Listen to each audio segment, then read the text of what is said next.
What's going on, everybody? Welcome back. Another episode of The Final Whistle, episode 35. Playoff recap. Got a lot to talk about. NFL playoffs week, first round, wild card weekend, super wild card weekend. It was called that this year. They called it just wild card weekend. Got rid of the super because it wasn't super, Nate. This wild card weekend, blue chunks. It was kind of trash. Thoughts. I mean, just the games were bad, man. Let's just dive into these games. I mean, I guess that's what we're gonna have to do, but. For a week one of the playoffs, man, disappointed. You want to know something interesting? Talk to me. Only two teams that lost scored over 14 points or higher. Wow. The Steelers and the Buccaneers. That's it. The Packers scored 10 points. The Chargers scored 12 in the first game. Broncos got blown out. They scored 7. Packers 10. And then the Vikings last night hit 9. Like last week against the Lions. Brutal. Overall, brutal awful games, football weekend. I think my bracket's cooked. Nah, it's actually not cooked. I took the Vikings, I think, over the Rams, and I took the Chargers over the Texans, I believe. Or I could have flipped. I don't know. I don't know what I did. I think I got wrong. I definitely got the Chargers pick wrong. Yeah. I think a lot of people got that wrong. And then I think that's actually the only one I got wrong from round one. It's funny. I did one on my own, a bracket on ESPN. And I got more wrong because I think I picked the Bucks in that one. Actually, no, I got the Bucks wrong. Actually, Commanders won. Never mind. So I did miss 2. But yeah, plan for today. We see it in the title. We got a lot to talk about. Yeah, thoughts on the first round. And should the Steelers fire Tomlin? We're gonna save that for last. But I mean, yeah, we're gonna have to get into some talk. Before we get into the playoff talk, well, actually, we'll just kind of correlate. So we'll talk Chargers Texans first. Nate. Bad game for the Chargers. They played good all year. They were 11-6. A lot of people thought coming into this game that, Justin Herbert was finally going to, get his playoff win. He's been in the league for 5 years, hasn't won a playoff game. Kind of in a win now mindset for Justin Herbert. They still don't have a lot of pieces. Ladd McConkey being your best wide receiver is not great. They still need a lot of offensive help. I mean, a lot. Will Dissly's all right, but man, this Chargers team's brutal, man. Justin Herbert, 4 interceptions, Nate. Bad game. A few bad interceptions. I know I'm a guy who defends Herbert. Tough to defend him this game. I know one of these, I think 1 or maybe 2 interceptions hit his wide receivers in the hands, like right through their hands and went in the interceptions. Here's what I don't think that should count as an interception on your stat sheet. If it hits your wide receiver, like, dude, square in the hands and that ball bounces up and is picked off, that should be a turnover on the wide receiver, in my opinion. I see where you're coming from. That shouldn't count for a quarterback stats, especially like it. I just don't think it should at all. But 2 of those happened, but 4 interceptions is inexcusable. 4 turnovers is just awful. 4 interceptions is horrendous. So the Chargers, man, they got to figure it out. The Texans really didn't even play all that well. I mean, C.J. Stroud had 282 yards and 1 touchdown. Joe Mixon really stole the show, though, with 106 rushing yards, a touchdown on 25 carries. The Chargers, man, I'll tell you what, just brutal. Just a brutal showing, Nate. Nico Collins did have a monster game, 122 yards. Ladd McConkey, no one talks about his game, almost 200 yards, 197 yards on 9 catches. But, they lost. They could only put up 12 points. 12 points is brutal when you have a 197-yard receiver. I mean, after him, it's a drop-off. It's Ladd McConkey with near 200 yards, then Dissly with 16 yards, Tucker Fisk with 15 yards, DJ Chark with 10 yards on 1 catch, and Darius Davis on 4 catches, on 4 yards for 1 catch. So only 4 other receivers caught a pass from Justin Herbert besides Ladd McConkey. I see Quentin Johnson had 5 targets. No receptions. 5 targets, 0 catches. He stinks. Not a good day for Quentin. Overall, bad game, Nate. This game stunk, but the scoreboard doesn't look like it stunk, but this game just flat out stunk, right? You know what the crazy thing is? The Chargers are the lower seed, but I would classify this as an upset. I don't know if I would classify. I didn't think the Texans were anywhere near pound for pound. This roster, I would have taken the Texans just pound for pound. How they rolled, I would take the Texans. I don't think Stroud's a better quarterback than Herbert. I don't know. I was about to say that. I don't know. I think this was just a bad showing by Herbert. This is just a bad game. This Chargers team, I thought was going to go farther. I had them winning and facing the Chiefs, maybe giving them a hard time not beating the Chiefs. But I don't think a lot of people saw the Texans as a team to threaten the Chargers or threaten to play the Chiefs in round 2. It's going to be interesting to see what the Texans can do. We can definitely talk about this more when we go through the games on Friday and who we think is going to win these weekend's games. But overall, the key takeaway from this game is I think the Chargers have a great future ahead of them, but they are a wide receiver or 2 away from making that happen. Yeah. Their running backs kind of cooled down at the end of the year, but like they are definitely a wide receiver away. Ladd McConkey was a gem this year. Great pick for them. He was very good receiver. Quentin Johnson seemed like he was going to take a step forward this year for a bit, but these last few weeks has kind of been quiet. Yeah. This is a Chargers team that I think needs to be active in the free agency market. Either bring in a veteran. I know a certain former Charger is a free agent right now, Keenan Allen. Bring in a veteran, bring him back to LA. Who knows? I don't know why. I think that could be a fit. Who knows what Jim Harbaugh wants to do.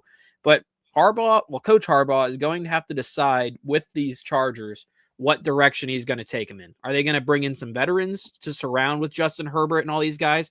Because I know Herbert's been in the league for a few years, but you definitely want some more veterans in that wide receiver room. Or is Harbaugh going to go the route of let's keep drafting these young receivers like Ladd McConkey? Let's try to find another gem in the draft because they're going to be in the 18 to 22 overall pick range. I'm pretty sure they are going to be. So it's going to be interesting. There's some pretty good receivers in this class that are first round talents. I don't know if they'll be there when they pick, but there's a couple good fits I could see. And I think the Chargers, the biggest question I'm asking them, if I'm a fan of that team, what's the plan for the receiver room? Because you can't just have Ladd McConkey and then Quentin Johnson getting 5 targets and no catches. Like you said, like this is inexcusable. Ladd McConkey, 197. The next guy is Will Dissly for 16 yards. That is a drop-off of a lifetime. Do you blame Herbert? I mean, are we blaming Herbert for this, or are we blaming the lack of talent on this team? Because here's the thing. I understand the blame on Herbert. 4 interceptions is disgusting, but Nate, here's the thing. You're gonna get a turnover or 2 as any defensive coordinator. If you go, okay, this guy has 197 yards, and everyone else has under 20 yards. Let's double this guy and force him to throw to some bums. And then when that happens, it's not going to go well. And I think that's what happened. They doubled Ladd McConkey towards the end of that game. And, I mean, he still caught some passes, but, I mean, Herbert was forced to make other decisions. The pocket was collapsing. I don't think that you can pin the entire blame on Herbert. I think a lot of the blame has to be on him for 4 interceptions. But disgusting. I think this was just a bad game from Herbert. Yeah. We've seen all the talent is there. I think he's still a very good quarterback. I think he's one of the top QBs in the league, as many know. Listen to me talk about Herbert before. I just think this was a bad game. This was a game I thought the Chargers should have won with all the Texans injury concerns. Yeah. But I will say, CJ Stroud, Nico Collins, Joe Mixon, they stepped up, especially a Joe Mixon. He put up 106 yards.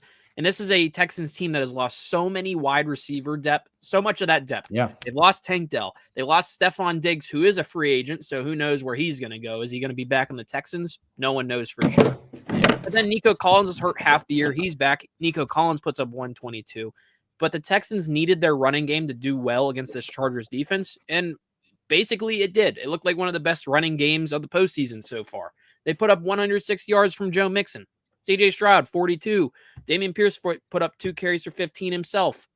They were able to run the ball against the Chargers, and that is why they were able to beat Jim Harbaugh's LA Chargers. And I think, and I don't want to get into the Chiefs Texans. We'll save that for Friday, but I don't know if they are going to be a threat to beat the Chiefs. I thought the Chargers would have had a better chance to beat the Chiefs just because they play them twice a year, and I like Herbert more than Stroud right now. But overall, final thoughts is, I'm not panicking about the Chargers. I think they're a piece or 2 away. They're going to be in it for years to come. I don't think they're in trouble. I don't know. It's very weird. I think there's a lot of upside with Los Angeles right now for the Chargers. I think both LA teams have a lot of upside, and we'll get to the Rams and Vikings in a little bit.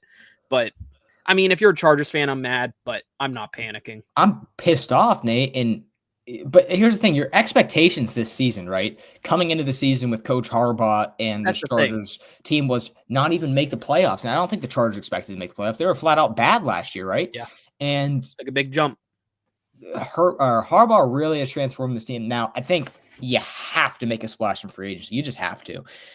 If you want Justin Herbert to stay as your guy and be that guy and actually have a window here, you got to make a move. You just got to make a move. I think Will Dissly is a very capable tight end in the National Football League. I think that you don't need to worry about tight end, but you don't have a stud there yet. He's not a stud yet. I wouldn't put him in a top 5 tight end. I think you can fit him in top 10 right now, but you need to get Ladd McConkey some help. I could even see getting a receiver that's better than Ladd McConkey. Put Ladd McConkey at a wide receiver, keep him in the slot because he's a slot guy, and then get a deep ball guy. Maybe even, bring Keenan Allen back. It's a deep ball guy. Bring a vet. Yeah, get something else. You definitely need some offensive help. Hell, a running back would be good. I know that the running back core wasn't what they wanted this year, but they got it done, and they did damage with that running back core that they had, and it's not the best. But another key thing that happened after this game was, for the Texans standpoint, Texans only gave Deontay Johnson one catch. He had one catch. He, after the game, approaches the coach or the general manager and said that he was upset with his usage in this game and said he wanted more targets, more usage. And they said, okay, we're going to cut you. If you want to be like that, we're going to cut you. They cut his ass, and he has now been on, what? 3 teams. 4 teams this year? 3 teams since the Steelers. Panthers, Ravens, Texans. He started the season for the Steelers, right? In preseason. No, he was traded in the offseason. Okay. So, so he was on the Panthers this year, Ravens, Texans. So he's been on 3 teams. You could say 4 over the past year, I guess. Yeah, 4 over the past year. Yeah. Do you think? I think Deontay Johnson is a capable wide receiver in the NFL. I don't think, dude, they're giving him the wide receiver 6 treatment. We're Steelers fans too. Yeah. He was never great, but in Pittsburgh, the dude was a Pro Bowler, right? So I think that Deontay Johnson has wide receiver 2, even wide receiver 3 options. He's a terrific route runner. I think when he was on the Steelers, he was one of the best route runners in the entire football league, with guys like Cooper Kupp and Stephon Diggs at the time, which are incredible names. It's his drops. He can't drop it. He can't catch the ball. Yeah, we're gonna. You missed it, Nicholas. Yeah, you just missed us talking about that. But yeah. What do you think about Deontay Johnson? This dude's now becoming a journeyman in the NFL. I think that possibly his NFL career could be coming to an end. And he's still a young receiver, Nate. And I think he is capable of being on an NFL team. I think that a lot of teams could use him. But when you're on a team like the Carolina Panthers and you're still bad, what's going on? Are we going to look to the Pittsburgh Steelers and say, okay, this guy, they just made this guy? I'll say this. I'll say this about Deontay. It's not like he was a stud. He went to Toledo. No, yeah, he's a solid MAC receiver, kind of same career arc as these other guys, like AB. Same career arc. Don't compare Deontay to AB. AB was miles better, but they both came from miles. They both came Light from the years. MAC. That's what I meant. They both came from the MAC. So the same type of career arc, he's better than what the Patriots got. Let me just say this about it. Deontay. I fully agree. I like that fit. I really don't want to spend much time talking about a bum like him. Fair. You know where I think he'll go? The team I just talked about. I actually the like Chargers. New England. I could see the Chargers. I don't hate the Chargers, but they were rumored in on him. You're going from a guy in Quentin Johnson, who is your biggest problem is drops. You really want Deontay Johnson and Quentin Johnson on the same team? You have 2 Johnsons that can't catch the damn ball. It's just pick your number. Justin Herbert's going to have an aneurysm looking. He's going to go, okay, I see the last name Johnson. Oh Christ. He's going to have PTSD when he sees the name Johnson if they get Deontay, man. I don't think that the Chargers would do that. I say to close out this before we go to the next game from this weekend, you could literally, to see where Deontay Johnson plays next year, you can just spin a wheel. I like we did the other day when we did our New Year's resolutions, like a sentence for each team. If you spun the wheel when it landed on the, Cleveland Browns, for example, he could go anywhere. I don't hate the Browns. I think that he's a capable receiver. He can go many places. I think that he just needs the usage. But he's becoming a diva. I swear to God, when the Pittsburgh Steelers put on that helmet, it's like the Green Goblin helmet. They put it on, they just become like evil. I could see the Titans because that, like Nicholas said, just because the Titans are kind of collapsing.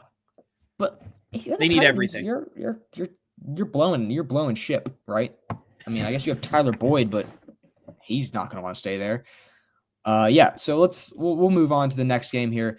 We're going to skip over Steelers Ravens. We're saving that one for last, and then we're going to get into some. Let's kind of fly through these ones. I feel like we've talked a lot about Chargers Texans.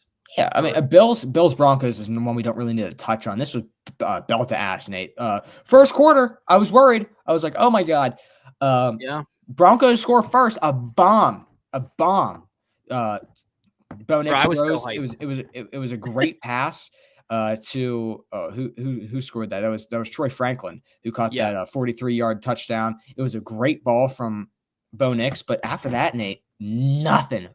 I went nuts. Woke up the Bills, and Josh Allen showed why he's the MVP, Nate. 272 yards, 2 touchdowns, 0 interceptions, quarterback rating of 135, which is great. And then who stole the show is, I'll tell you what, James Cook, man. 120 rushing yards, 1 touchdown for James Cook. This guy doesn't get enough respect as a running back. I think you got to start talking about James Cook as a top 5 running back in the NFL. You got to. Yeah. He puts up crazy numbers on a great offense. He is a great piece of that offense. And I guess there's like 2 pieces of like one thing for each team I want to talk about here, my takeaways. For the Broncos, it was legit great season. I can't be mad at them. They weren't supposed to make the playoffs. This is the first time they made the playoffs since they won the Super Bowl with Peyton Manning, 2015. It's been a long time. I don't think Denver fans were expecting to make it this far. I think they have something special with Bo Nix, like Nicholas here. Like, I am really high on Bo Nix. I was high on him. I am too. I didn't think he was going to be. I thought he was going to be a bum when they drafted him. He's been good. One of the best quarterbacks behind Jaden Daniels, I will say. Oh, he's been the second this year. I picked Bo Nix as a rookie of the year candidate too before the season starts, so I feel smart about that one. Very good. But for the Bills, this is my takeaway. And we can talk about this more on Friday just to keep this one short. What will be the Bills' downfall against the Ravens is their ability to start games really slow. They scored 10 points in the first half against the Denver Broncos. Then they exploded in the second half. If you are the Buffalo Bills and you watched the Steelers Ravens this past weekend, you cannot start slow against Lamar Jackson, Derrick Henry, and even Rashad Bateman for crying out loud. You can't start slow against that Ravens offense. The Ravens destroyed the Buffalo Bills in I think week 2 it was. The Bills they have to be looking at this game. Yes, they won 31-7, but I feel like the takeaway for them is you cannot start off slow against the Bills. Not the Bills, the Ravens. You can't start off slow against the Chiefs, even though they haven't really been the Chiefs of the past. I mean, you can't even start off slow anymore in the NFL anymore, especially with the Texans is still in the playoffs. CJ Stroud can put up some points if he really wanted to. I mean, they destroyed the Broncos. They should have destroyed the Broncos. Relentless. But the thing is, they need to start faster if they are going to be a legitimate threat to win the Lombardi Trophy. But overall, great performance. Like you said, James Cook took the words out of my mouth. Curtis Samuel had a really sneaky good game. He had a really good touchdown reception, 3 for 68. He had a 55-yard reception, 3 targets, 3 for 3 on him. Khalil Shakir was an X factor this game as well. Bills look like here's my take. I think Khalil Shakir has been their best receiver this year.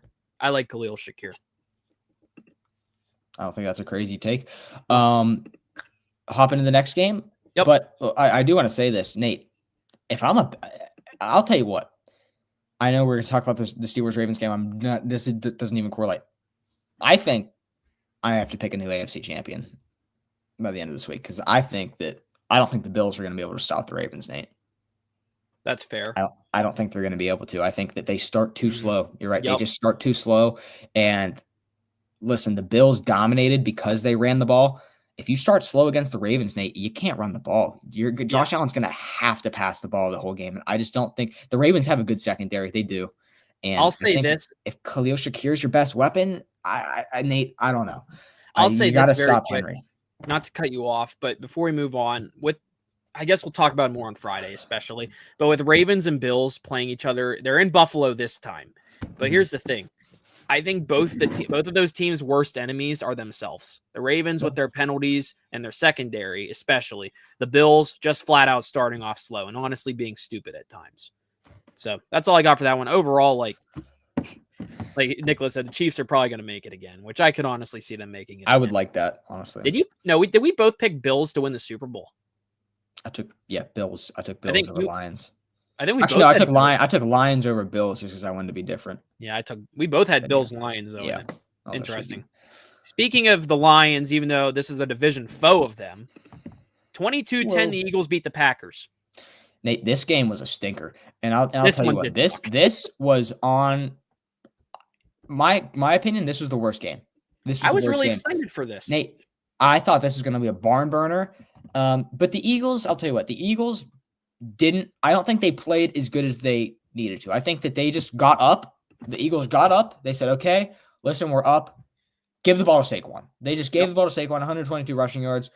Brutal. I mean, again, it's an offense that can kill you from anywhere.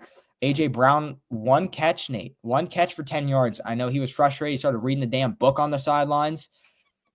And he said he reads it every game. He goes, I read that book every game. Jalen Hurts goes, I've never seen him read a book before in my life. They are points. So, he's trying to he's trying to get on an edit or whatever. But the Eagles have so many weapons that they don't even need to use A.J. Brown at this point.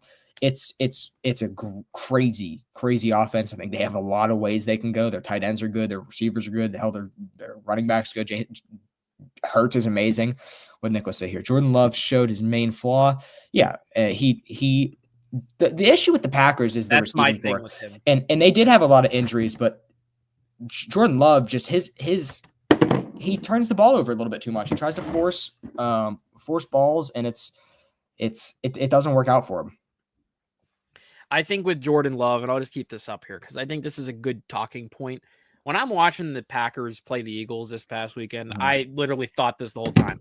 I've never really been high on Jordan Love, and you know that. I've kind of talked him down a lot. 3 interceptions, and Nate. The thing is, he throws a lot of picks. And I guess part of it is his contract. I just don't think he should be the highest paid quarterback in the NFL. Absolutely not, because that ups your standards so much, and it puts a lot of pressure on these young guys, Nate.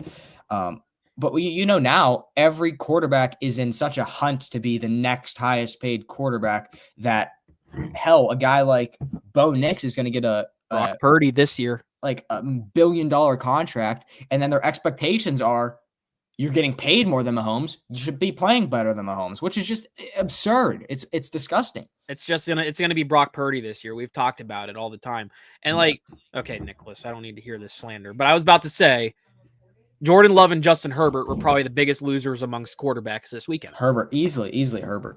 Herbert and Jordan Love. I think Jordan Love had an atrocious game. Both of them had atrocious games. They had sickening games. Jordan Love barely put up 200 yards. He put up 212 yards, had a QBR of 37.1. You cannot have that type of play against the Philadelphia Eagles. You make one mistake, you're done. The Packers were done on the opening kickoff when their guy fumbled the ball after getting smacked. I forget what the guy's name was. It was nuts. I started laughing. I think was it Keyshawn Nixon? It was Keyshawn Nixon. Yeah, there it is. Yeah, he fumbled the opening kickoff. And they had to review it, and Packers fans on social media were like, "Oh, we got that back." No, they didn't. I think they did not get it back. This Eagles team, there's things about them. It's a damn good Eagles team, Nate. It's a damn good Eagles team. Here's what I'll say: beatable though, beatable. Like I said, every team has their flaws. The Bills' flaw is they start off too slow. The Ravens' flaws is they can beat themselves. The Eagles' flaws is they kind of keep it close. Mm-hmm. They should have destroyed the Packers. If you're looking at the box score and whatever, you're seeing Saquon's putting up 119. Looks like they're running all over them. They only beat them by 12 points. I get it's a 2-score game at that point, but this Eagles team probably could have put up 30. Their offense stalled off. They stalled out in the second quarter. I heard Eagles fans booing in their stadium. They're up the whole time. They're up 10-0 the whole time. They were starting to get frustrated because I think a lot of Eagles fans were thinking, is this going to be like the Bucs wild card game last year in Tampa? Is our offense just going to disappear? Saquon didn't slide. They could have had more points. So that also goes in there. But even before that, their offense was kind of stalling a little bit. And I think if this Eagles team, them and the Lions are by far the favorites to make the NFC Championship. And knowing how the Lions offense has been, both of those offenses like to take risks. But I feel like the Lions team does them better a little bit. This Eagles team is going to have to figure things out, play a lot better against the Rams, because I think they have the Rams, and that is a very tough opponent for the Eagles. I think the Eagles did not get the opponent they wanted. They were probably hoping the I forget who the 7. Oh, never mind. They wouldn't have had the 7 seed, but they're probably hoping for something better than the Rams, in my opinion. But overall, I think this Eagles team could be a juggernaut. I think it is a juggernaut. I just don't think they're going to make the Super Bowl. I have the Lions making the Super Bowl over them. But I think both of us have them making the NFC Championship. But sure, I think there's flaws in all these teams. And I'm very excited to see how these, and we'll get to it Friday, about how the Chiefs and Lions play off the bye. Because I know it's a big talk in college football where the number 1 seeds all lost. Every team with the bye week. I'm excited to see how the Lions look after having a bye and how the Chiefs look, because the Chiefs have kind of looked subpar this year compared to their other years, even though they've only had 2 losses, but still. But overall, this game was a stinker. I agree with that one. I was expecting way more. I thought this game could have been a game where we could have had the 7 seed upset the 2 seed, just because the Packers always somehow do that. I think the Cowboys were the 2 seed last year and they beat them. I think they were the only 2 seed actually to lose. I saw a graphic about that, but it was the Packers that beat them. But yeah, that's kind of all for that game. I think the Eagles have a scary matchup coming up. That's all I'll say leading into Friday's show. Who do they have to play? The Commanders, right? Rams. Oh, I think they beat the Rams. I wasn't impressed. I'm high on the Rams. I know. I think I'm so 50-50 on the Rams. I want to say one more thing before this. We wrap this game up. Listen, the Packers, man, you've got to figure something out. And I think that you can't have Jaden Reed be your wide receiver number 1. I know they did have injuries this year. They need a better wide receiver. And honestly, Nate, the name Deontay Johnson, I think, wouldn't be the worst for the Packers. That's just adds another depth. This is a deep receiving core for the Packers. They have a lot of wide receiver 3s on this team. Okay, they don't have a superstar. That's what I'm saying. They don't have any like guy who it's like, okay, listen, it's 4th and 8. This ball is going. This ball is going to you. Yeah, Watson. I mean, Watson drops balls too. He's also injury prone. He's got glass bones. But I mean, you look at other teams, Nate, like Chiefs. If you're on the Chiefs, I know this is a crazy difference, but like Kelsey, Kelsey's getting the rock 4th and 8. Like, okay, Mahomes, I know is like, okay, I can trust this guy. Even like the Bears, like, dude, you go to a Keenan Allen, that's a guy who is gonna get separation. He's gonna be open. I mean, the Chiefs even have like a guy like D-Hop, but I mean, you need a guy who I just don't think the Packers have a guy that they can go to and be like, okay, like this ball is gonna get in your hands, like a star wide receiver. They don't have that. They have a bunch of wide receiver 3s. I think Deontay Johnson would be a solid fit for the Packers. I think he would add that depth and maybe add some elusiveness, but Deontay Johnson can be a deep ball guy. We've seen him make contested catches. I'll close this off with the Packers. I like that take. A certain guy I like on the Packers on their offensive side isn't even a wide receiver. I really like Tucker Kraft. Very good, Nate. I think he's sneakily a top 5 tight end. Yes, I think he's one of the most underrated tight ends in all of football. He's kind of like on my kind of tier list with Trey McBride. Even though Trey McBride didn't put up a lot of touchdowns this year. Trey McBride's better, but yeah. Tucker Kraft and Trey McBride, in my opinion, are 2 of the most underrated tight ends in all of the NFL. Easily. You can even throw Brock Bowers in there, even though he was the best rookie this year, honestly, out of like all offensive like pieces. He doesn't get that much respect amongst like the greats. Give me your top 5 tight ends. Give me your top 5 tight ends real quick. Oh, I wasn't ready for this. I mean, you talking I'll give you mine. Yeah, go ahead. Kelsey is number 1, I think. Kittle. Okay. Then I think Laporta at 3. Is that crazy to go Laporta at 3? Trey McBride is in there.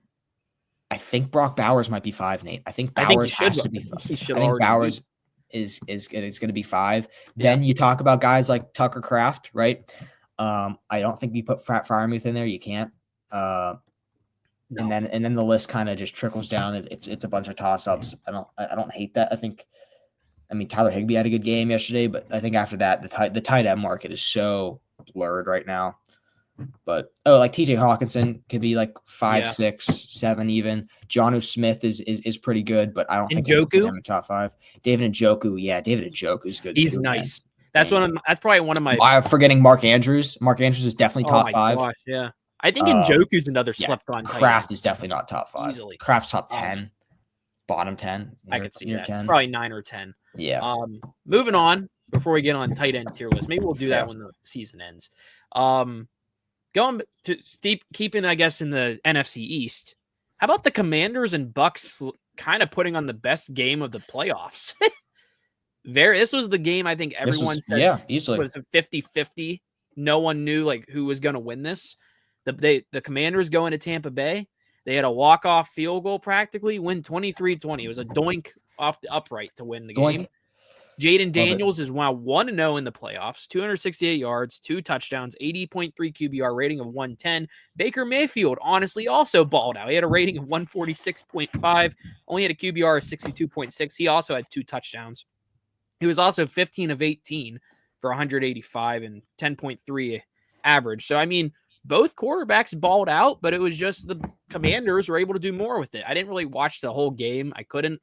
But overall, just looking at the stat sheet, like recaps, this was the best game of the playoffs. Best game of wild card weekend because Super was taken out of it. But great game. Commanders get a playoff win too. I really like this game. Jaden Daniels, man, I'll tell you what, this kid's going to be a stud. I mean, a flat out stud. Rookie winning your first playoff game. Commanders haven't won a playoff game, since it was like 2009, they said, or 2005, something ridiculous. And this guy goes, they've had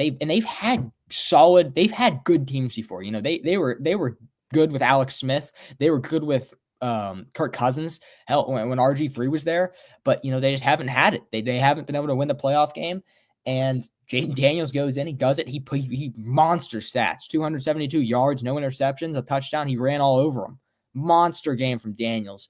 And Terry McLaurin connection is amazing. I'll tell you what, Jaden Daniels throws a nice ball, and he does not turn the ball over. Jaden Daniels does not turn the ball over. He's an elusive runner. This kid's going to be a stud, Nate. A flat-out stud. 9 interceptions for a rookie in his rookie season is very impressive. Incredible. Very impressive. Now what worries me is whenever you were saying all those, Peyton Manning had 35 interceptions in his rookie year. 35 interceptions. When you were saying all those attributes about how good he's been, I think he will win rookie of the year, but I hope he doesn't I hope he doesn't have a sophomore slump like CJ Stroud did this year and take a step back.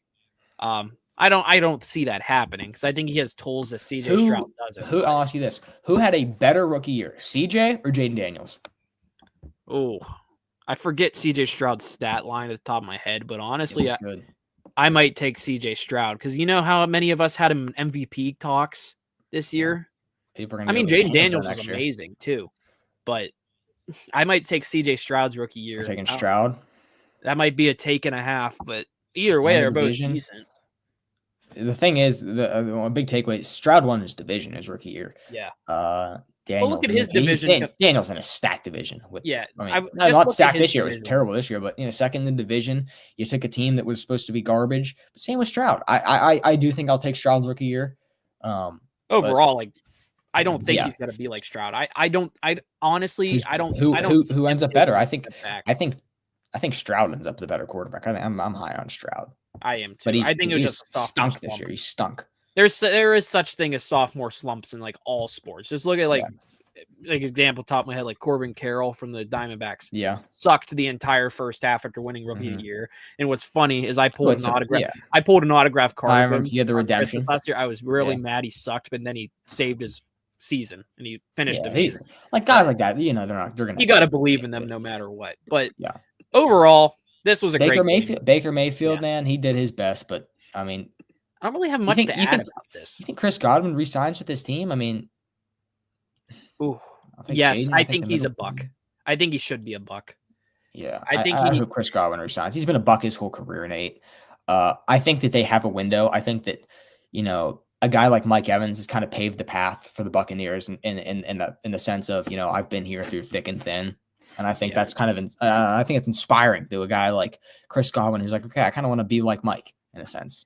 If the Bucs had Chris Godwin all year, I may be adding 2 wins to their schedule. Oh, Nate, do you remember how dominant this guy? Mike Evans was the wide receiver too.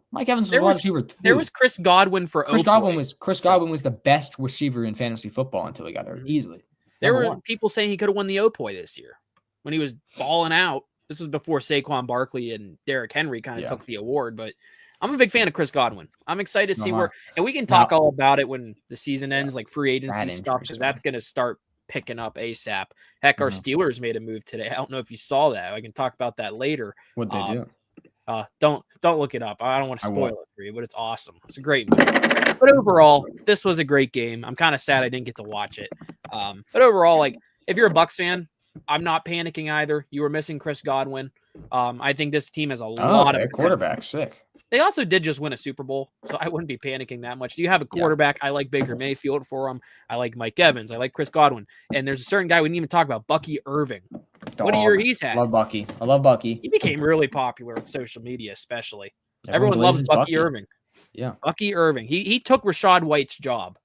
He took that job away from Rachaad White, who I was high on going into this year, but he hasn't been all that. Yeah, Bucky Irving in his first real year as the starter, kind of 207 carries, 1,122 yards, 10th place amongst running backs, 8 touchdowns. He's averaging 5.4 carry. That's a solid first real year for Bucky Irving. But other than that, do we want to go to last night's game, or you have anything else to add? I don't really have much to add for that game. It was a good game. Vikings Rams. Hey Nate, this was the game that I thought the Vikings were going to take this game. I thought the Vikings were going to favor legit. Nate, this was a Vikings team, right? That I thought, Jesus, they're going to have to pay Sam Darnold $100 million the way he was playing. Sam Darnold, before his last 3 weeks of professional football, Nate, was on cloud 9. Cloud 9. He was about to get a bag. I mean, a duffel full of just straight Benjamins, right? Now this dude might be getting a vet minimum. I mean, I think that Sam Darnold went from literally a max contract deal to let's hear out JJ McCarthy. He played horrible. He went back to his Jets Darnold. And I think Sam Darnold is a guy that confidence within a quarterback is so crucial, because you see what happens when Sam Darnold did not have expectations. When he was just out there balling because he knows he's the backup quarterback, he knows that this is 1 year, and then he starts getting on Twitter and he starts hearing stuff. Oh my God, are they going to pay me $100 million? Oh my God, I'm going to get a 4-year contract. I'm going to be a franchise quarterback finally. And then all that stuff that started happening in New York, right? All the pressure of, okay, this is our guy. You better perform. You're a 14-win team. And they're saying, okay, you're a 14-win team. You better start playing like it. And then he starts playing like he did in New York. Terrible performance from Sam Darnold these last few weeks. Terrible. He's hit a wall. He has just deflated his stock. Deflated it. Disgusting. Now, I don't think this loss is all his fault because he was sacked 9 times. I think there was faults from all aspects. The Vikings defense could not stop the Rams from what I watched last night. Puka Nacua has a game. Tyler Higbee has a game. Their receivers didn't really do much. It was just Matthew Stafford finding these guys. There was a big fumble recovery play. Rams get their win. I picked the Rams to win this game. This is one of the hottest teams going into the playoffs, in my opinion. Yes, they finished 10-7, 5-4 at home. But this Rams team, they have the pieces. They have a Super Bowl winning quarterback. They have Cooper Kupp, Puka Nacua. I like Kyron Williams. I kind of like their defense too. But that's the reason I picked them is I just looked at the quarterback matchup. I was like, Sam Darnold's due to hit a brick wall, in my opinion, when it comes to how he's played this year. It's due to come back down to earth. Matthew Stafford is a way better quarterback than Sam Darnold. And I also looked at how the Vikings played against the Lions the week prior. I think they also put up 9 points that game. They just did not look good. Practically the same thing. I mean, Sam Darnold really only has 245 yards just because he was kind of forced to throw the football in the final half because they were down by a bunch 24-3 at halftime. You're not going to run the ball down by that much. The clock's just going to keep running. They needed to put up points. They couldn't even put up 10 points. And honestly, I was really excited for this game. But these LA Rams, man, I'm really excited to see what they can do against Philadelphia. I mean, that's kind of all I have about this one, and I'm really scared. They didn't even use Cooper Kupp. He had 1 catch. Yeah, and they didn't even have to use Cooper Kupp. Nacua is kind of turning into their wide receiver 1. Yeah. Oh, easily. Wide receiver 1. And I said it before that I don't think Cooper Kupp is a top 5 wide receiver in the NFL. People called me crazy when he had his Triple Crown year. I said, this guy is not top 5. I said, he's fed like a horse. They feed him like a horse. That's fair. I still think he's a good one. When Kupp goes down, watch Puka's targets go. And that's what they do. And everyone starts talking about it's It's this thing with Rams receivers. It was like that in Detroit too. Matthew Stafford would pick a guy, and he'll win you a fantasy league. Just pick the right guy that year. Yeah. This year I picked Puka Nacua. I won a fantasy league.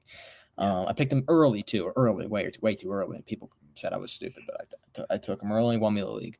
But yeah, this is a Rams team that I think can be dangerous. I think the defense just picks and chooses when they want to show up. They pick and choose, and they chose to show up this game. And I mean, you got guys like Akil Witherspoon making plays, so he didn't do that on the Steelers or anything, but it's a solid Rams team. I don't think they're going to go deep. I really don't. Sadly, I do like this Rams team. I like them a lot less now that Aaron Donald's not on that team, but I don't think that they can win the Super Bowl. I don't. Yeah. I don't think the defense is there. I don't think they will either. But I think great offense. I think they're a team that can give the Eagles some issues, knowing the Eagles playoff past what they did against the Bucs last year. Honestly, I know the Eagles destroyed the Packers. Honestly, I kind of liked how the Rams played against the Vikings. It was a more impressive win. Right now, we can talk about that more on Friday. But I think it's time for a Yinzer State of the Union.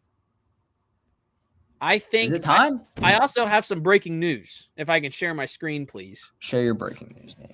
There is breaking news in the Steelers organization. They made a signing today. I don't know if you saw this. Via Ari on Twitter, Steelers have a quarterback. Skylar Thompson is coming to the Berg. This is the big news today. He's going to be in the Steelers quarterback room. Congratulations, Skylar Thompson. Go buy our jerseys, number 19, hanging in the rafters. This is what I took. This is the big news from Steeler Nation today because, Mike Tomlin did his typical press conference, and he's still going to be the coach next year. And I think a lot of Yinzers are not happy, including me. Skylar Thompson, what are we doing? What are we doing? What are we doing? Skylar Thompson, come on. Skylar Thompson. This quarterback room is going to be interesting next year, Danny. Right now, it's just Skylar Thompson. If you think about it. I want Kenny Pickett back, please. Skylar Thompson, QB1, because Russell Wilson and Justin Fields aren't in the quarterback room right now. But we have things to talk about. I'm going to unshare. I'm going to stop sharing. We got a lot, man. We got a lot to talk about. Okay. Let's start with the Ravens because we're going to do a deep dive into the Pittsburgh Steelers because if you haven't listened to us before, we're Steelers fans. So we're going to go crazy about this game. Ravens still in the chat. The Baltimore Ravens. They played good football. They were the miles better football team. Miles better of a football team on Saturday. They played really good football, in my opinion. This is a team that looks like a juggernaut in the playoffs right now. I think they could beat the Bills. Do I think they will? We'll get to that on Friday. Lamar played good. Derrick Henry just steamrolled the Pittsburgh Steelers' highest paid defense ever. 44 was his long. He had a touchdown on that. 2 touchdowns for King Henry, 186. Isaiah Likely, 53 yards. Rashad Bateman had a touchdown. Justice Hill had a touchdown. Other than that, their defense looked really good. They only allowed 14 points. The Steelers scored the second most points of losing teams, if that's a takeaway for Steelers fans. 28-14s are final. I guess that's kind of my key takeaways from the Ravens side is they looked really dang good. I don't know if you have anything else to add before we get to Yinzer, Days of Our Steelers type of stuff. Nate, let me ask you something right now. I mean, you look at this game. Do you think we were going to win? I picked us to win, right? I picked the Ravens. I picked us to win. Deep down, Nate, I didn't think we were going to win. So you did for a bit. I have to. I've never picked against on our radio show last year. I never once picked against Steelers. Sometimes I try, but I you know me. I get fired up. I get fired up on this show, and then I say, "You give me the Steelers." Deep down, I don't think the Steelers are going to win. This is a Ravens team that I think now is going to win the AFC. I think they're going to the Super Bowl. Mm-hmm. How the hell do you stop Lamar and Derrick Henry? You can't. They didn't even need Zay Flowers, and they put belt ass on us. Now, I will say this. There was a huge lack of effort, Nate, from the Pittsburgh defense. Massive. TJ Watt hasn't recorded a single statistic in 193 consecutive snaps, Nate. Not a single statistic. That's not a quarterback pressure. That's not a sack. That's not even a damn tackle. That's not even an assist tackle. He hasn't had his hand on someone. TJ Watt made about 8 tackles on a read option when they pulled the ball, and he would tackle Henry or he'd tackle him. He tackled the wrong person every damn time. I will say this, though. We can't be upset losing a game we weren't supposed to win. That's just foolish. I'm gonna be That's upset. Just foolish. We weren't supposed to win this game. Well, we were the biggest underdog in the first round. We're not supposed to win this game. We should be happy we're in the playoffs. That's the Tomlin mentality, though. But it's being realistic.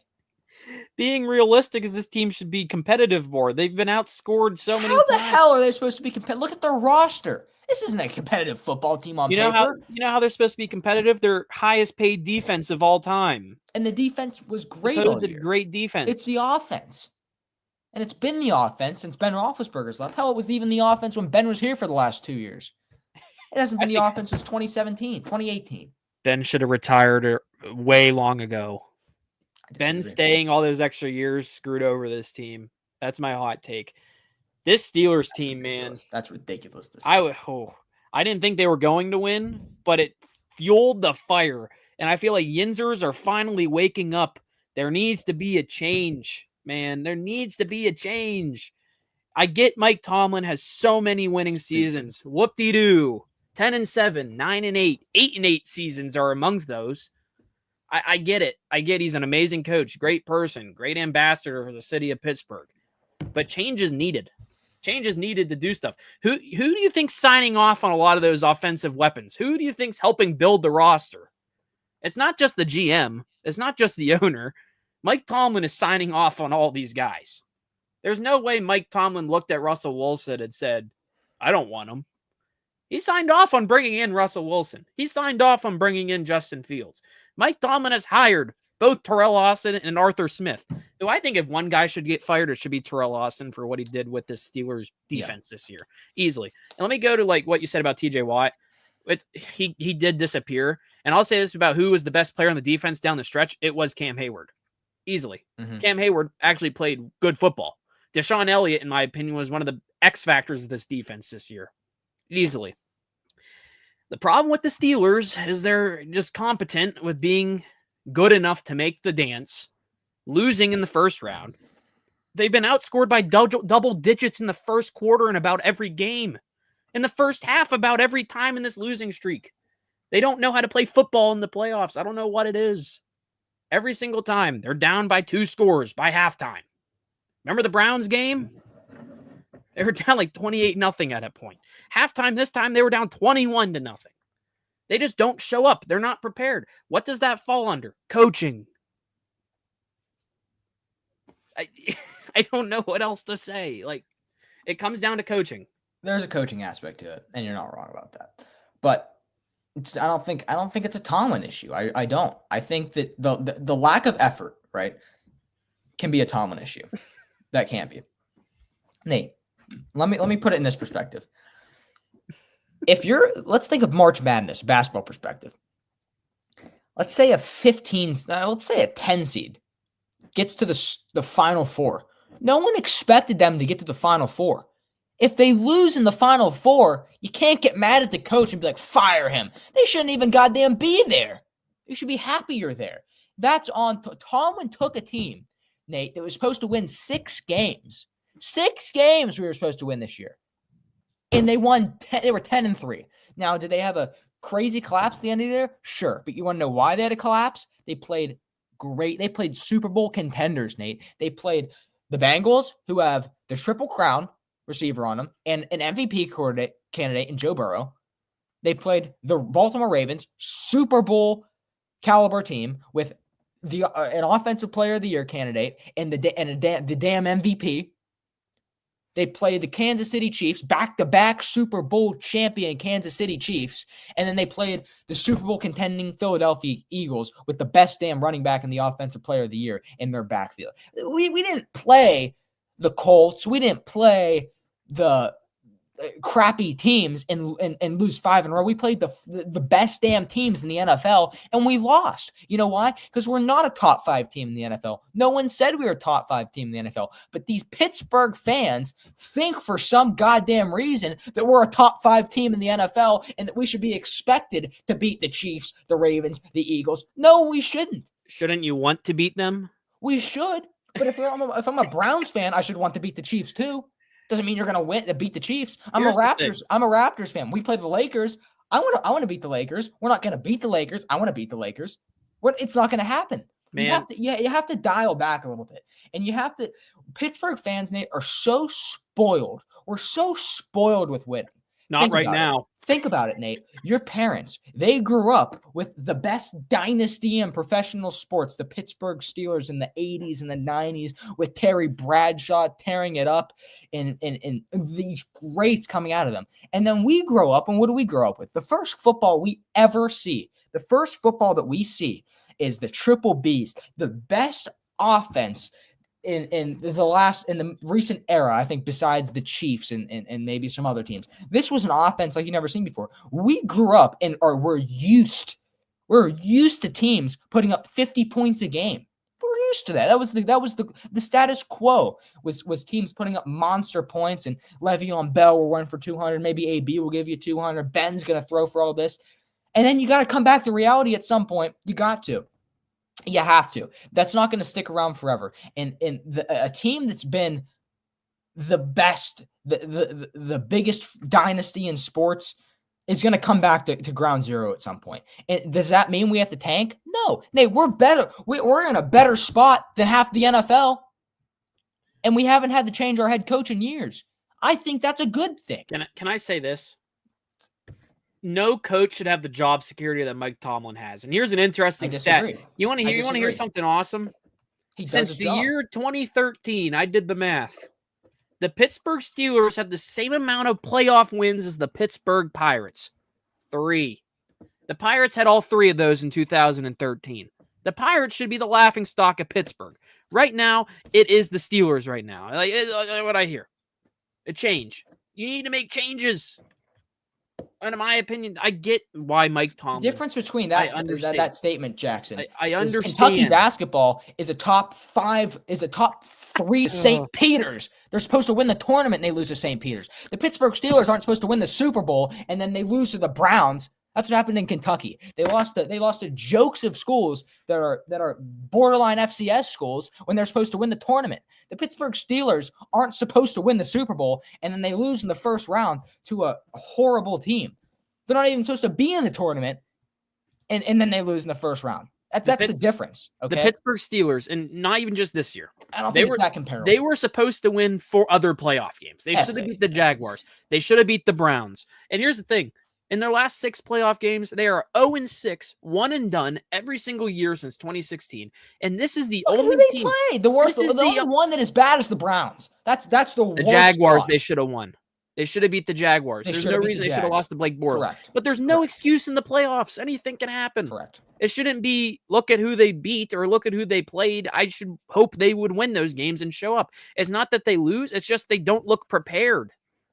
That's the thing. No other coach. I can't think of another coach that could go 0-6 in their last 6 playoff games, one and done every year, and have the amount of job security that Mike Tomlin has.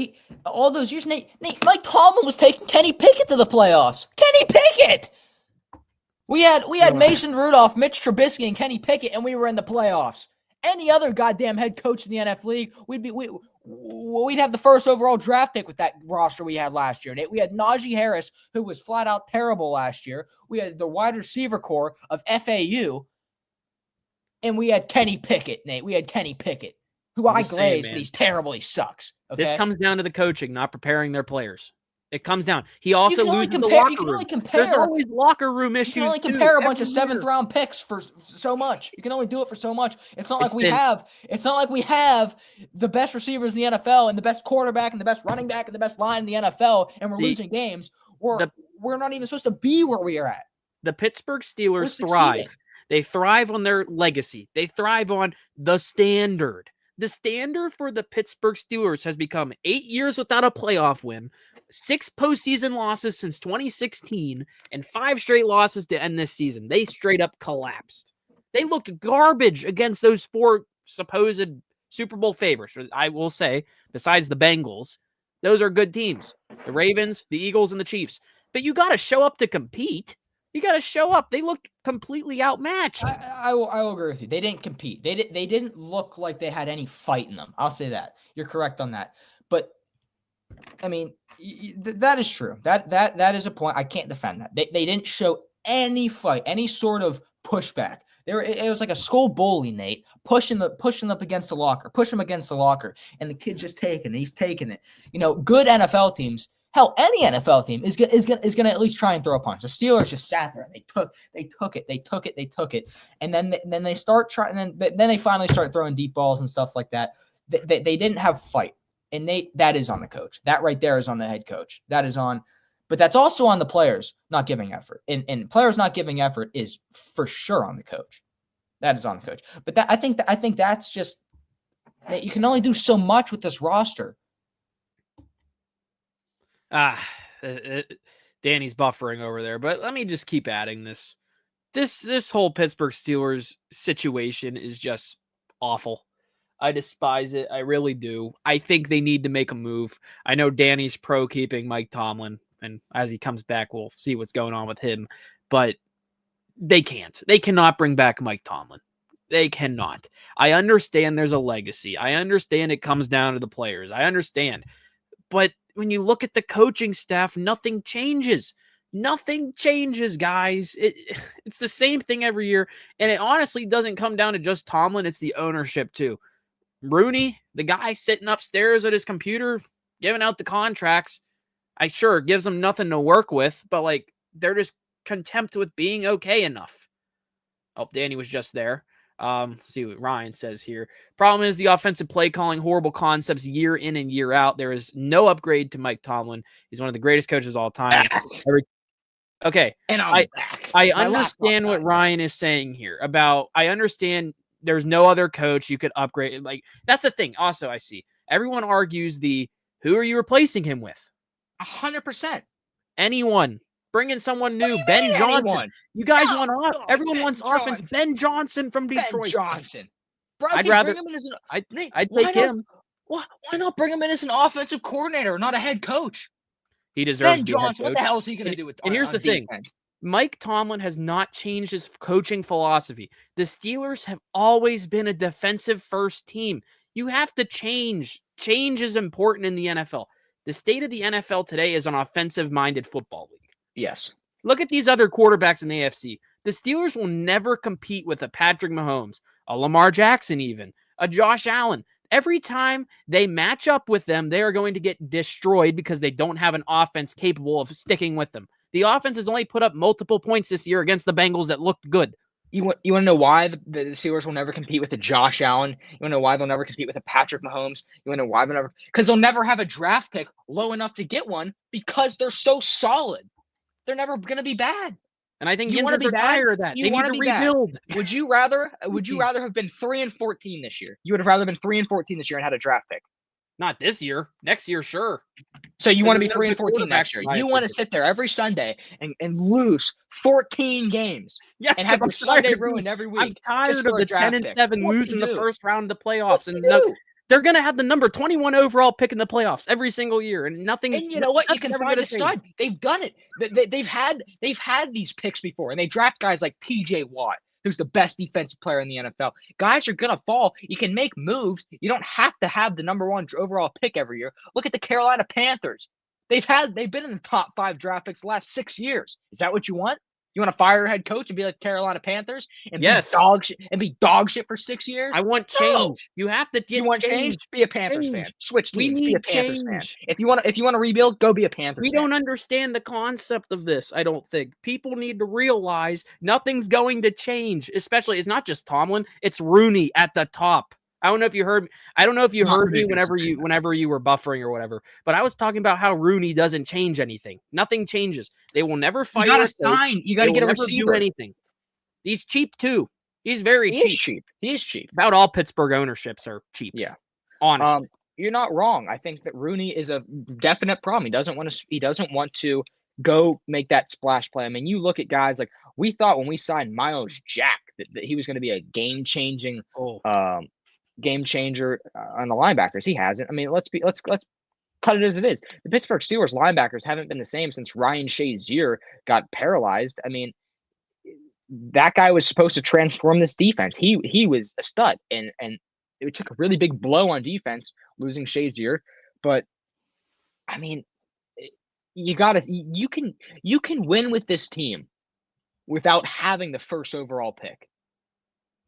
Let's say, Nate. Okay. Let's play your fantasy. We fire Tomlin. Who do you take? Anyone. Any coach that wants the job that's capable of it. Tell me who you take. I would have taken Mike Vrabel. Okay, so we take Mike Vrabel. Okay. Ben Johnson. Any of them. Are we taking Ben Johnson? We taking Mike Vrabel. Ben Johnson probably. We take Ben Johnson. Okay, we take Ben Johnson. He starts giving us all these plays. Okay, then what? So we run the plays like the Lions are playing. Who's going to be the playmaker on our offense with Ben Johnson's playbook? Who's going to open up those plays? Who's going to run those crazy plays with Jahmyr Gibbs and Montgomery do, and the flea flickers and all that? Who's going to run those plays? Depends on the players they bring in. This is all hypothetical. Who are we going to bring in? A new coaching staff brings in new players. They draft new players. So who would we have drafted? They could literally bring in anyone. There's not one. Any running back they can land. Any player that can be good. There's no running back that's going to transform just saying, this team. This team, I'm tired, and I think a lot of Pittsburghers are tired of the simply standard is the standard, go 10-7 or 9-8 every single year and lose in the first round of the playoffs. They haven't won a game in the playoffs since 2016. That's why I am upset about Mike Tomlin still being the coach, because I don't think any other coach that has had that playoff drought, not won a playoff game that long, in any other team, and I said this on last Friday or whatever it was, they've had multiple coaches by then. No other guy has this job security that I can think of. Maybe Harbaugh from Baltimore. Like, I feel like they would make a change ASAP, but they would have just collapsed. There are Ravens fans calling for him to get fired or they would have lost. But, like, I'm just tired of losing in the playoffs, man. And I think it's fair to be angry. I really do, because, like, this team is built on its legacy. Every article this year in the beginning of the year, Nate, what did it say? This is the first time Mike Tomlin's going to have the under 500 losing season. This is okay. Finally, the Pittsburgh Steelers have come down to earth, and they're finally going to have the year where they're terrible. How many years in a row have we heard that? 8 in a row? About every year. Every year they say we're going to be terrible. What happens? We exceed expectations. Nate, we've exceeded expectations every single year with Mike Tomlin. Then you go to the playoffs and lose in the first round and do nothing. Or not even our expectations at the beginning of the year aren't even to get to the playoffs. We should be happy we made the playoffs.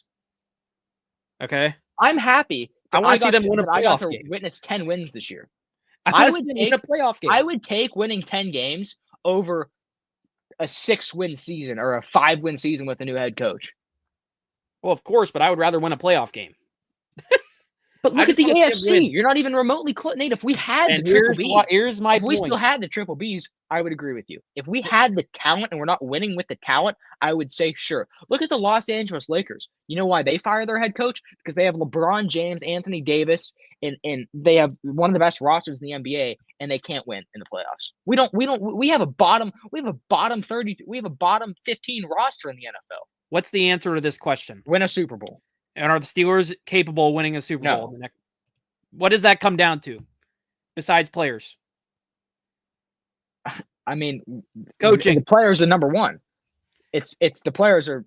You can go to coaching, sure, but look at what offensive coordinators we've had in the last year, Nate. We've had and Arthur Smith. We've had hires Matt Canada, them? Rooney.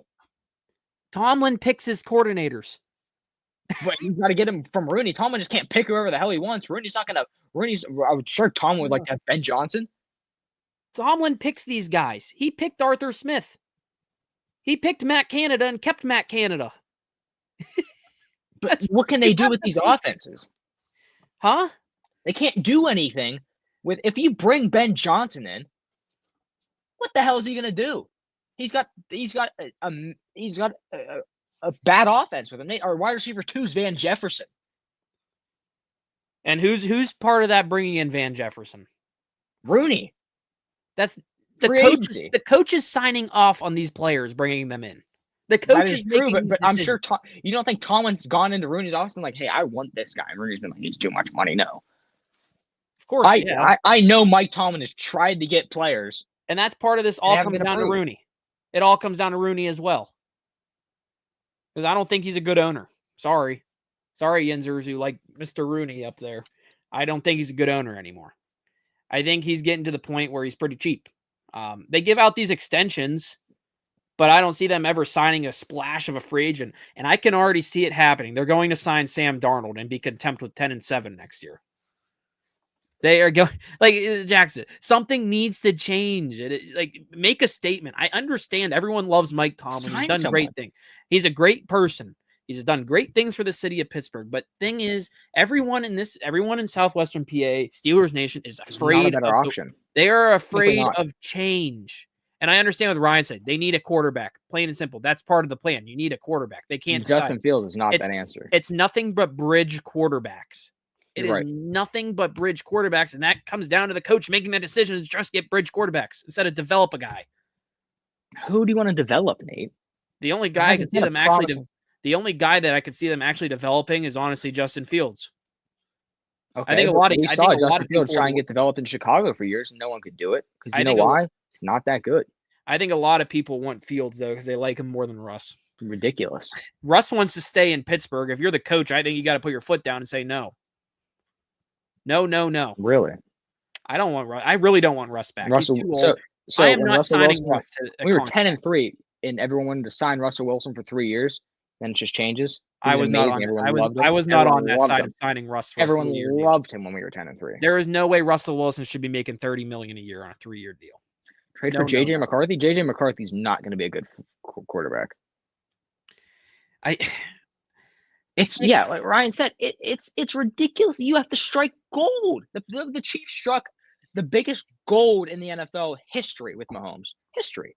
No one thought Mahomes was going to be Mahomes. What pick was Mahomes? Like 17? I think it was like 13, maybe 10. Mitch Trubisky was the highest quarterback taken that year. I know, and then Deshaun Watson was a miss. They all went before Mahomes. Another news, that draft class was pretty fun. I think it was the one with Myles Garrett, TJ, and all that. Ryan just said it's not as simple as having an early pick. It's not. If we fire Tomlin and we hire someone else, it's not going to change. No, we're not going to win a Super Bowl because we fired Mike Tomlin. And I guarantee you this. If we fire Mike Tomlin, his phone would light up within seconds, and he would have a call from 31 different teams in the NFL saying, "You want to coach our team? You want to be the head coach? You want to be our defensive coordinator? You want to be this?" College teams would be calling him. He would be the hottest commodity in the NFL. Hell, CBS would call him. They want him on the desk. This isn't like Rex Ryan getting fired. Here's two things I've talked about. Getting fired. Here's two things I've thought about since the modern NFL era. Would you, instead of fire him, trade him? Trade a coach. You can trade coaches. You can. You can get picks out of them. Bring someone else to coach. First round pick for Mike. The thing is, here's the thing. Everyone is scared. I understand why everyone is scared of change. I get it. But it's time. It is time. It's going to be the same thing next year. They're going to finish with a winning record. Whoop-de-doo. They're not going to win a playoff game. That's where I am right now. This team is something. And I kind of want to bring up this JJ McCarthy thing. I really don't think he's a fit anymore because I think Darnold's done in Minnesota, and I think Minnesota's just going to try developing JJ McCarthy into something. Because I think he can be good, but I've watched him at Michigan. He's kind of a trust the running back type of thing because they were thriving off of Blake Corum on that Michigan offense. And 10 years and nothing changes. Like I said earlier, the Pittsburgh Pirates and Pittsburgh Steelers have the same amount of playoff wins. Same amount. Bro, I would have loved Justin Herbert a couple of years ago. I'll take Herbert. I think it was going into a better option easily than. Was it going into this season where there was all the trade rumors and people thought we could have got Herbert? I think it was because that was the year after Pickett, Rudolph, and Mitch. My thing is there's things they need. I think coaching is number one. And I get there's 50, quarterback is number one or receivers number one. Right now. The quarterback's 1B, receivers 1B or 1A. I'm very curious what they're actually going to do with quarterback besides bringing in Skylar Thompson. Horrible. Skylar Thompson's QB1 right now on the roster. Disgusting. I have a bad feeling they're going to give Disgusting. Sam Darnold a deal. That would make me sick. Then I see people making trade requests for Aaron Rodgers. I would also hate that. No. I'll tell you what I want. I want a guy that we draft and him to be a stud. That's just not going to happen. I like this, Ryan. I want Chris Godwin. A lot of people. Tampa Bay. I think it's a good wide receiver free agency. You got Godwin. You got Keenan Allen. Everyone wants T. Higgins. A bunch of other guys. T. Higgins there. I would love T. He's only 25. T. Higgins is only 25. I don't know if T. Higgins would come to us. He said he's willing to take a pay cut to stay with Cincinnati, but how many times have we heard that? If you're T. Higgins, would you rather play for Joe Burrow or whatever the Steelers are doing? Joe Burrow. That obviously. I don't know what is attractive. But I think T. Higgins wants to be a wide receiver 1. I think T. Higgins would be a wide receiver 1 in Pittsburgh.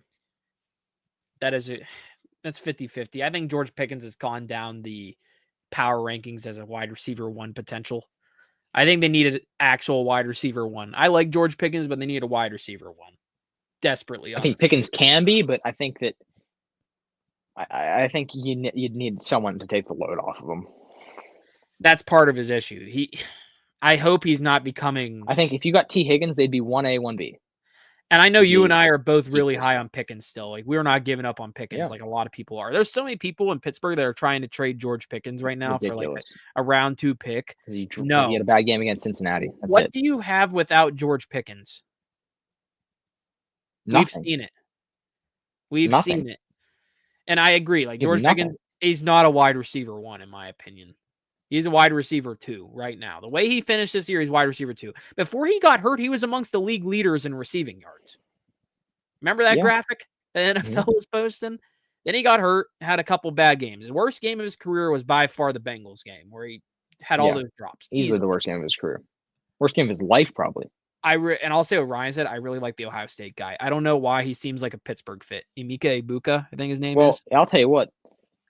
Who was that wide receiver from LSU that got in all that trouble? Oh my gosh. No, I'm not trolling. Lacey.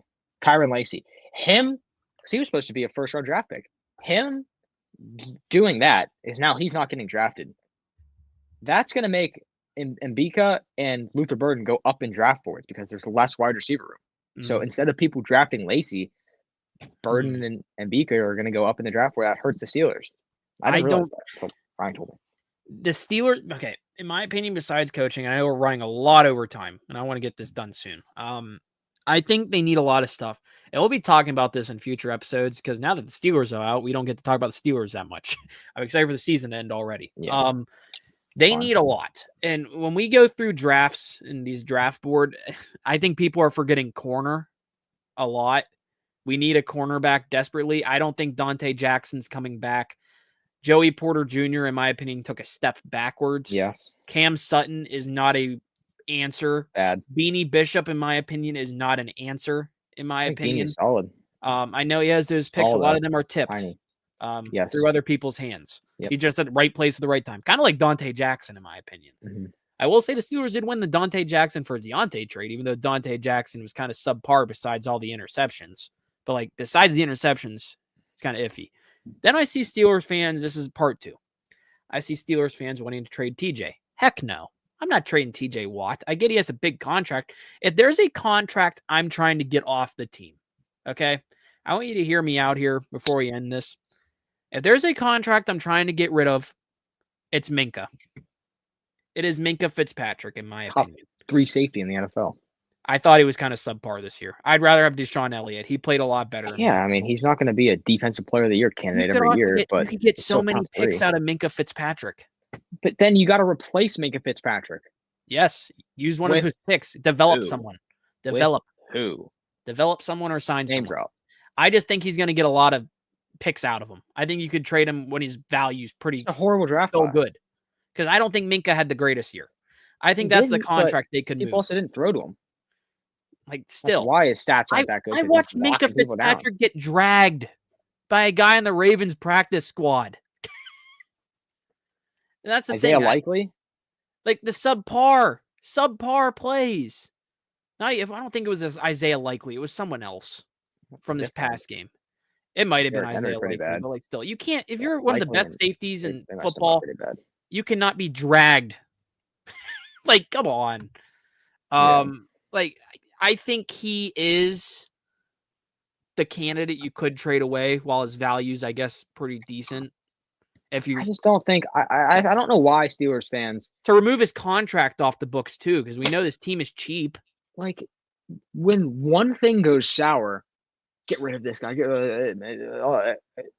You can't do anything. You have to be perfect to play in Pittsburgh. I don't agree with any other organization. I don't agree with the TJ Watt stuff at all. There's no way they trade TJ. You should not trade. I know this is not even a close comparison. Patrick Mahomes is having a pretty bad year. Yes or no? Right? He's having a bad year. Subpar year to his career. Do you think Chiefs fans are saying we need to trade Mahomes to get rid of his contract? No, because he's heading towards GOAT status.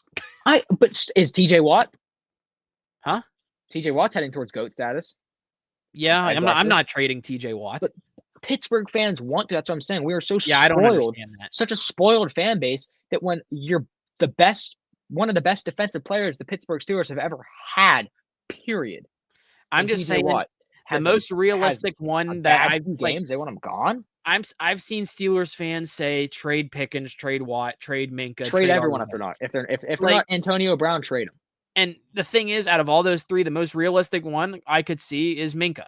I don't think they should trade him, but I could see it. I could honestly see them moving Minka Fitzpatrick, just because you got to clear that cap.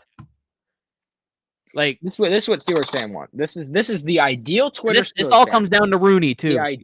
The ideal situation for a Steelers fan on Twitter is this. Let's get rid of Tomlin. Let's trade Pickens. Let's re-sign Fields, make Fields our starting quarterback. Let's get rid of Najee. Let's get rid of TJ. Let's get rid of Minka. Okay, we'll be the goddamn Carolina Panthers. Sick. Sweet. I agree. I only agree. Fields. Yay, Justin Fields. I agree with option one. Justin Fields, you're our savior. Who the hell is he going to throw the ball to? Who the hell? No one. And I agree with that. I agree with that. These goddamn fans, they want TJ. They want Minka gone. Who do you want?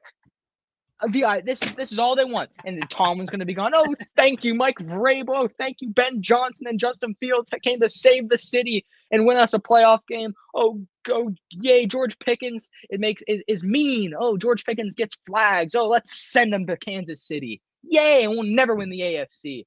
Oh, let's get rid of TJ. Oh, where should we send him? Oh, maybe the Ravens? Okay, cool. Give him to the Browns. Give him to the AFC. Awesome. Great. Minka? Let's give him to the Chiefs. Yay! Oh, thank you. Yay! Thank you, Mr. Rooney. What do you want? Well, they want to ship out everyone and be the Carolina Panthers for 8 years, an 8-year rebuild? I could be dead in 8 years. I think everyone's frustrated with the fact they are making the playoffs, sure, but they're losing every year in the playoffs. They're not doing anything. That's the issue. It's the emotions of Steeler football, man.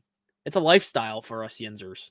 It's because we're so spoiled. That's what it is. That's what it comes down to. We were spoiled. During our lifetime, though, I wish I was more self-aware of the Super Bowl against the Seahawks, so I could say I remembered 2 Super Bowls. I've only remembered one. The Cardinals. I was in kindergarten. And then they made it against the Packers. They lose. I remember my goat, Sean Sweesom, was on that team. Loved that guy. So I used to play soccer back in the day. So I always liked the kickers. That was fun. This Tomlin, blah, blah, blah. Tomlin this, Tomlin that. I'm in favor. You're not in favor. I get it. I get it from both sides. People are tired of losing in the playoffs. People love the winning seasons, being competent every year. I get it. I get both sides. He's a good coach. I think it's change needs to come. That's my thing. Agree to disagree, I guess. That's how I am with this. I agree to disagree. I love being winning seasons and all this, but at some point change has to happen. Change needs to happen. I can agree, but I don't think the change that needs to happen is being the Carolina Panthers. How many more years do you give Mike Tomlin before you jump ship of not winning playoff games? May I go away with asking you that question? Okay. Yes. The day I say I want Tomlin gone, right? Okay. Is the day we have a team that is more than capable of winning a Super Bowl, that people are picking to win a Super Bowl, and he can't win with that team. When the day he starts losing with a more than capable team is the day I give up on Mike Tomlin. Because right now he doesn't have a capable team, and he's not winning games. I'll just say this offseason, Tomlin needs to build an offense. Build an offense. Get a better offensive coordinator. Maybe he'll win me back over. That's kind of my thing with him. When we brought Arthur Smith in, I thought that we were going to have a way better running game, and I think we did this year. I think we did have a way better running game, and that's all he brought to the table. Yeah. I don't know. Great. I was excited for Arthur Smith too. I was intrigued. I wanted to see what would happen, and then it started out pretty okay, and then it went from like kind of up here, and then it went straight to the gutter when he started throwing the pitch. The Arthur Smith pitch pass was going to go down with Canada's jet sweep. It's going to be the Chase Claypool jet sweeps. Yeah. I kind of hope Arthur Smith goes to the Jets. Maybe we get Ben Johnson as an offensive coordinator. May I ask you this question before we leave? You think they'll fire Terrell Austin? No. You think there's a new defensive coordinator? Mm-mm. I think there should be. I think if there's one move they make, it might be him. Because he took this really good defense and they just forgot how to tackle all year. Yeah. I think also like Patrick Queen was very subpar this year too. I was really excited for Patrick Queen, but I think that's everything. That's the one thing Yinzers can kind of agree on is Patrick Queen was pretty subpar his first year as a Steeler. I would say under subpar, but yeah. And like he had like maybe one or two good games. I think his best game was the game at home against the Ravens. That's about it. He's like, I'm going to show up this game. Yep. He got his money. He got his bag. Give him credit. I'm excited though. See what happens. Yeah. Well, we'll be covering everything Steelers throughout the whole offseason and everything, but that was fun. We're a football first show. And then we're Steelers fans, so we'll talk Steelers. That's, sometimes we go on these tangents, but now we're just focusing on football. I don't mind that. But yeah, good episode. Our longest show. We went long. Great episode. Good content. Great content. We were due to have one of these eventually. I think the day we get the LeBron Jordan debate is going to be. Oh goodness. That'll be the day. That'll be the day. You're gonna have to bring in someone that knows more about basketball than me. But yeah, I'm a pro Jordan guy. Always will be. Ridiculous. But look right here. Look at my tribal chief. Hey, you get your Rumble tickets? Did not yet. Speaking of the tribal chief, I'll be there. We need to go to the Royal Rumble, but live show at the Rumble. That'd be fire. Before we leave, thank you all for tuning in. Go for it. Make sure to subscribe to our channel, The Final Whistle. I know we're also multicasting on JJ's channel, Empire Sports Media. Subscribe to us both. We can chop this Tomlin segment down and post it on YouTube, or even you can definitely get some solid clips out of this until TikTok dies. You think TikTok's done? You want to put it on Red Note? The hell is Red Note? The Chinese version of TikTok everyone's downloading. We go international, man. Yeah, we could. There has to be some Steelers fans in China right now. Probably best traveling fan base. I don't think. Listen, I'm holding out hope. No, I don't think they like football in China. I don't think I'm holding out hope that TikTok's still around. I think they'll figure it out. But bro, I'm on TikTok every day. I've been on TikTok every day for 8 straight years. It is severely unhealthy. Unhealthy amount of time I spend on TikTok. Are these people trying to make me go to Instagram Reels and YouTube Shorts? I can't. My Instagram Reels, man, they're messed up. They're bad. Pretty same. Yeah, same here. Yeah, too. Can't have that every day. But yeah. Where am I supposed to get my edits? Exactly. Yeah, that's what I'm honestly the most worried about. Bro, I saw an old Pirates one. It was like the one of the final ones, and the caption was, "This might be the last edit I ever make," and it was Kutch, Marte, and Polanco. I was like, "Oh, sad, dude, sad." Hopefully it will stay. I think we'll figure something. Hey, out. We might have to learn some Mandarin and go do this in Chinese. That'd be fire. Could live stream on Red Note. Yeah, I'm down. Yeah, heck yeah. Yeah, that was a fun episode though. Good episode today, Nate. We'll be back on Friday with another episode, previewing next playoff games and whatever. Any other news? Yeah, any other Steelers add another version of Skylar Thompson. We'll talk it. Yeah, hopefully. But yeah, that'll do it for today's episode. A longer episode, but I want to thank you all for tuning in, sticking with us, commenting as always. We had a lot of comments today. I appreciate it from everyone. It was busy. In. We love it. I think I was gonna try and see if we could take a live caller in, but we just ran a little long here. Oh, that would have been fun. Maybe on Friday that can be our whole segment. You just give us a topic, we'll talk it with you. Just because there won't be a lot happening, so maybe Friday we'll try and do callers, do some segments, play some games. Maybe we bring back a tier list. Maybe have people help us. We talked about tight ends. Yeah, we'll figure something out. We'll do a game. Definitely want to get some people in the stream. But thank you all for tuning in, and we will see you all next time. See y'all later. And goodbye, everybody.